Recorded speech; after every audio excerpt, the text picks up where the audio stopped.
Nagsasalita ang halaman? Bakit hindi? Yung friend mo ng pusa, nagsasalita rin eh. Oo nga, no. Nagsasalita rin yung halaman? Uy, ano yan? Nagsasalita yung halaman. Weh, Ay, ba't ganun? diba sa atin lang nagsasalita ang mga halaman na tayo? Eh, bakit si Mingming nagsasalita rito? Oo nga, no. Ako, kahit na yung mga iba niyang dakon. Malapit na siyang mamatay. Ate, ano yung mamamatay? Pag tuloy na nagtuyot ng mga dakon niya, mamamatay na siya. Patay na. Wala nang buhay. Sige, punta na tayo kay Ate Bel. Happy Land? Sige, halika na po. Ha? Ikaw? Kaya ko! Kaya ko! Kaya ko! Good morning! Oh, kamusta na kayo?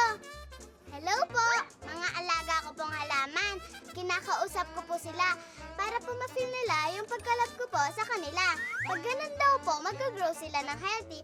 Alam niyo po, ako na po nag-aalaga ng mga halaman namin sa garden. Kayang-kaya ko na. Oh, ang daming mga damong ligaw. Dapat daw, tinatanggal ang mga damong ligaw. Para solong-solo ng halaman nyo ang sustansya ng lupa. Ang dali lang, no? Yan, malinis na. Orchids ni Mama. Nilabas ko muna para mapakarawan. Shower time! Araw-araw kong dinidiligan ng mga halaman. Tuwing umaga at tuwing hapon pag uwi ko galing sa school. Alam nyo, no-hold din pala sila gaya natin. Sabi ni teacher, yung tubig daw tumutulong sa pangpatubo ng mga halaman at pangpalaki. Oh, tama na. Baka malunod kayo. Diba, kasabi ko sa inyo, kaya ko na mag-alaga ng halaman. O sige po, may pasok pa po ako. Bye-bye! Kaya ko! Kaya ko! Ang mga dagang dala sa aming adventure. Halina't sumama, malayo. Ang presko naman ng hangin dito, Popoy. Nasaan bukid ba tayo? Kokoy, nasa taniman tayo ng nyog. Hala, aakyatin niya yung puno. Baka malaglag siya. Relax, Kokoy. Kukuha lang siya ng buko o yung bunga ng puno ng nyog. Ay! Malalaglag na yung buko! Popoy, takbo! Hindi tayo dapat matakot sa buko, Kokoy. Dahil ang laman ng buko at ang sabaw nito, manamis-namis at malinamnam. At higit sa lahat, pwede pang gamot sa sakit. Talaga? Tamang-tama. Ayun oh, may nakabukas na buko. Tikman natin. Takaw mo talaga. Mamaya na, Kokoy. Tara, may ipapakita pa ako sa'yo. Popoy, snow! Snow! Walang snow sa Pilipinas, Kokoy. Nalalaglag lang yung nyog na kinakayod ni ate. Sa kinayod na nyog kasi nakukuha ang gata na ginagamit na sangkap sa pagluluto ng iba't ibang pagkain, Kokoy. Oh, eto pa. Nakikita mo itong balat ng nyog? Hindi pa yan itatapon, ha? Dahil ginagamit pa yung bunot na pampakintab ng sahig. Talaga, Popoy? Ayos! Bunga pa lang yan, Kokoy. Pati itong dahon ng nyog, may pakinabang din. Hinahabi itong dahon para maging sombrero at saka bag. Eh, Popoy, di ba? Itong katawan ng nyog. Ginagawa namang mesa at silya. Tama, Kokoy. Kaya nga, wala kang itatapon sa puno ng nyog. Panalo! Panalo talaga. Kaya ang tawag sa puno ng nyog, puno ng buhay. Dahil lahat ng bahagi nito, may pakinabang. Tara, mamasyal pa tayo. Teka lang, Popoy. Kain muna tayo ng buko. Kami ang mga dagang dala sa aming adventure. Halina't sumama, malayo. Halagahan ka, halala. Aling Daisy, Oh, pwede pa nagsasara na kayo? Eh, ang aga-aga pa po. oo eh. Ana, pupunta kasi ako sa lamay eh. Ate, ano yung lamay? Ay, Paano ba to? Yung kasing asawa ng isang kaibigan ko, na-aksidente. Chok! Ayun, kaya dadalawin ko mamaya. Ate, ano? Bibisadyahin ni Aling Lizzie yung kaibigan niya kasi namatay yung asawa niya. Oh, Ana, bakit malungkot ka rin? Ha? Kasi po, ganun din namatay ang papa namin na aksidente. Naku, ganun ba? Isipin mo na lang na kung nasan man ang papa mo, wala na siyang hirap at sakit na nararamdaman. Gusto mo ba nahihirapan ang papa mo? Hindi po. Alam mo, Ana, Buboy, alalahanin niyo na lang yung masayang oras na kasama ninyo yung papa niyo para hindi na lang kayo malulungkot. Okay ba yon? Ano sa tingin niyo? Oh, naku pasensya na ha. Kailangan ko na talagang umalis kasi baka malita ko dun sa misa. At saka, ganito na lang. Bukas, ipagluluto ko kayo ng... anong gusto niyo? Ako gusto ko tuyo.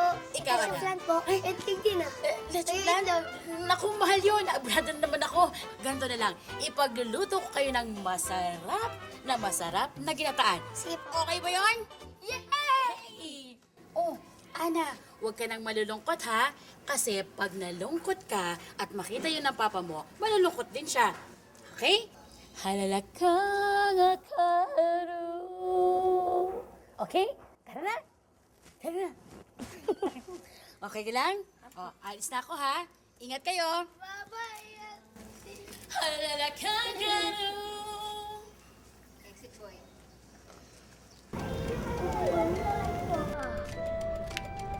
Uy, magsalita ka. Patay na? Oh, no. Buhay na buhay ang beauty ko. Nagpapatay-patayan lang ako kanina. Eh, bakit tayo mo usapin natin anak ko? Shy ako eh.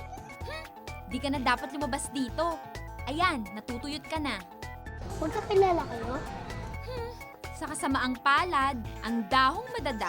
Pusang gala. Madada ka talaga? Ikaw, mangyaw-nyaw Teka, lang. teka, huwag na kayo mag-away. Gusto mo, iuwi ka namin? Sige. Buboy! Ate, sasalita itong halaman. Inaway pa nga niya si Mingming eh.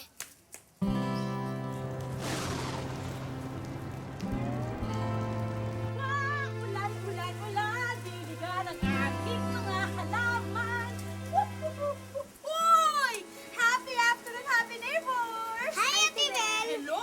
Eto, medyo nilalabas mo ang mga halaman ko para naman makatikim ng fresh water from the sky, di ba? Ayan, para mabuhay sila maganda.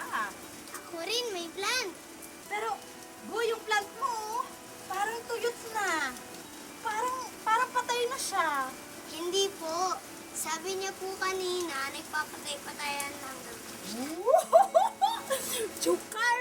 May ganun talaga, At sabi daw po niya kanina, Oh, siya si Dadadahon. dadadahon? Wow, may pangalan pa talaga. Pero alam mo, boy, kailangan talaga inaalagaan ng maayos ang mga halaman. Dinidiligan yan para hindi matutuyo, tsaka hindi mawawala ng buhay. Bakit namamatay pag hindi nadidiligan? Kasi ang mga halaman, yung pagkain nila, yung pagdilig, yung tubig. Pag hindi mo yan nadiligan, matutuyo sila, mamamatay, mawawala ng buhay. Ganun. Kaganito na lang para maging masaya tayo. Ayusin na lang natin yung mga halaman ko. Tulungan nyo na lang ako, pagandahin natin yan. May mga gamit ako dun sa stock room, kunin nyo. Tapos, punta ulit kayo dito para pagandahin natin itong mga halaman ko. Ha? Okay ba yun? Sige, tsaka itong ano mo, halaman mo. Lagyan natin ng fertilizer para mabuhay ulit. Okay ba? Sige po. Sige. Salamat po, Ate Balikan Bel. mo ako ha. Sige, ingat kayo.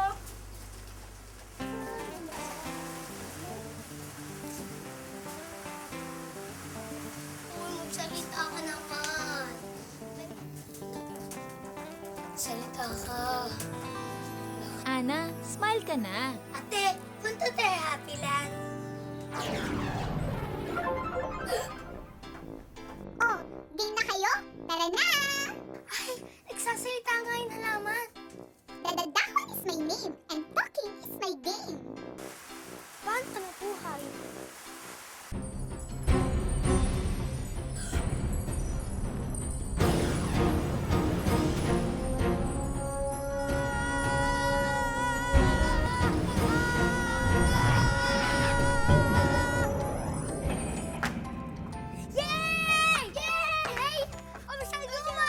Hello, hello, hello. Aking mga kaibigan. Ha? Yang hawak mo. Ano yan? Dadadahon. Di kita nakita ng matagal na panahon. Salamat naman at nagbalik ka. Sa akin, ika'y napakahalaga. Miss din kita. Pero teka. Pumasyal na tayo sa malayo. Parating na kasi ang mga manlalakbay dito. Oo nga pala, sa Oceanus. Ano po yun? Ang pamilya ng pawikan ay pauwi na. Tara, kilalanin niyo sila. Wow! Pinagaganda talaga ng mga bulaklak ang paligid natin, no? May iba't ibang bahagi ang bulaklak. At ito ang ituturo ko sa inyo. Ito ang petals o talulot, ang makulay na bahagi ng bulaklak. Ang mga makukulay na petal ang umaakit sa mga bubuyog at iba pang mga insekto. Sa ilalim ng petals, may makikita kang maliliit na dahon. Ang tawag dito, sepals. Ang sepals ang nagbibigay ng proteksyon sa bulaklak habang bugot pa ito. Ito namang mahabang parte na nasa gitna ng bulaklak, stamen ang tawag. Ang stamen ang gumagawa ng mga pollen.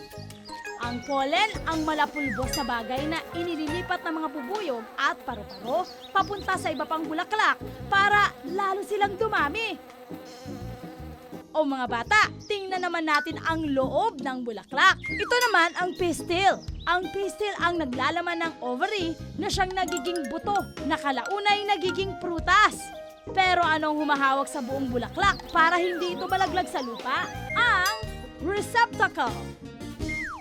Petals, sepals, stamen, pistil, at receptacle. Ayan, natukoy na natin ang iba't ibang bahagi ng bulaklak.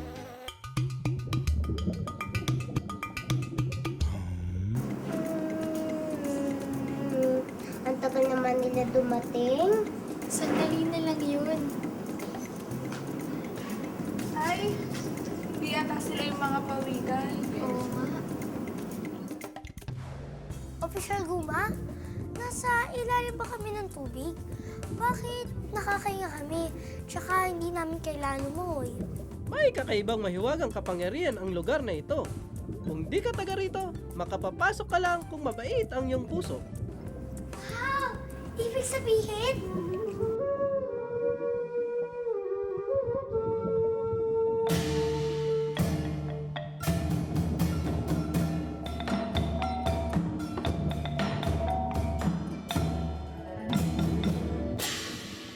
Kumusta na ang opisyal na pamamasyal ng Uma? Ha? Ginoong Dagundong, pinuno ng pawikan. Naalala niyo po ang aking pangalan? Naalala ko mo lahat. Matagal na rin ako dito sa Oceanus. 100 taon na. At panahon na para ako'y mamahinga. Di na po kayo maglalayag? Nararamdaman ko ng malapit na magbukas ang aking buhay. Marami na rin akong nagawa at napuntahan. Payapa na ako sa ikot ng aking buhay. mamamatay na rin siya, Mingming. Oh no! May simula, may katapusan. Lalo na matagal ang inilakid sa ating mundo. Bakit ang papa ko maagong nawala? Kahit saglit lang sa piling mo ang iyong ama, minahal ka niya ng lubusan. At iyon ang gusto niyang ipagpatuloy ninyo. Sigurado akong malulungkot din siya pag nalaman niyang malungkot ka din. Sabagay, tama po kayo, Ginoong Dagundong Pawikan. Halika, bago ako magpaalam, ililibot ko kayo sa buong Oceanus at para makita niyo ang kagandahan ng ating mundo.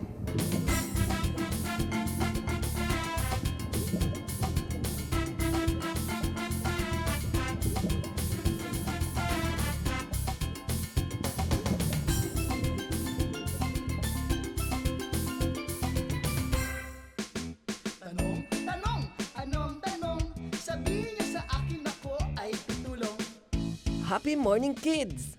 May humihingi ng tulong sa akin. Bulatelino, patulong sa homework ko. Paano tumutubo at lumalaki ang puno ng mangga? Life cycle ng isang halamang namumunga.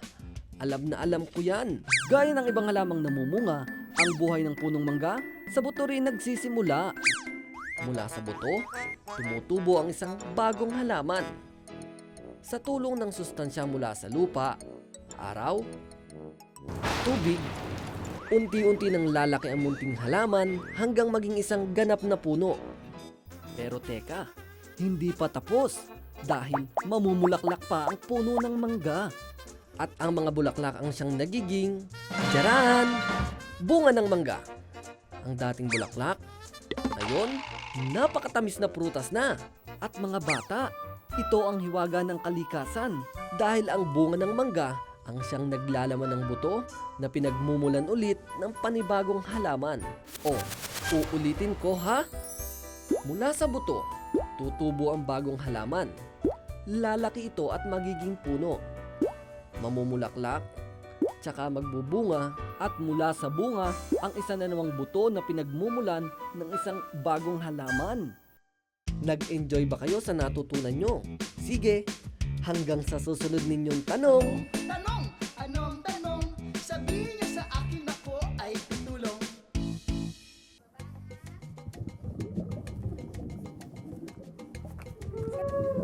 Babay, Yana. Babay, Buboy.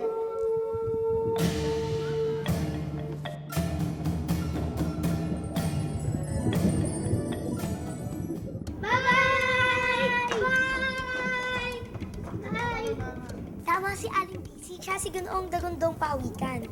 Si Papa gusto niya masaya tayo kung nabubuhay pa siya.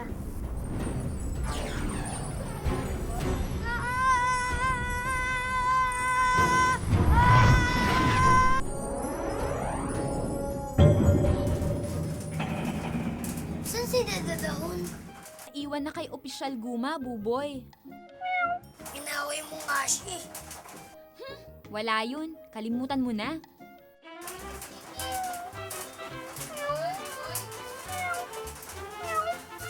Halaman at pusa, nag-aaway?